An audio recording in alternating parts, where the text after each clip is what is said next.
Ich habe etwas im Taxi vergessen. मैं taxi में कुछ भूल गया हूँ। Number 2, Ich habe mein Handy verloren. मेरा हैंडी गुम हो गया है। Ich habe mein Handy verloren. मेरा हैंडी गुम हो गया है। Number 3, Wo ist die nächste Haltestelle? अगला स्टॉप कहाँ है? ठीक है, अगले रुकने की जगह कहाँ है? हाल्टेस्टेले कहते हैं स्टॉप को। ठीक है, वो इस्ट दी नेक्स्ट हाल्टेस्टेले, अगला स्टॉप कहाँ है? ओके, वो कान इश पार्कन, मैं पार्किंग कहाँ कर सकता हूँ? वो कान इश पार्कन, मैं पार्किंग कहाँ कर सकता हूँ? अगला जुमला है, कान इश हियर माइन फाराड abstellen?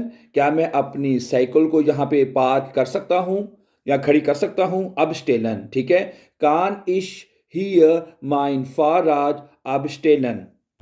क्या मैं अपनी साइकिल यहाँ पार्क कर सकता हूँ? गाड़ी पार्क करने के लिए पार्कन वर्ब यूज़ करना है और साइकिल के लिए abstellen जो है वो वर्ब यूज़ करना है। Thank you and subscribe.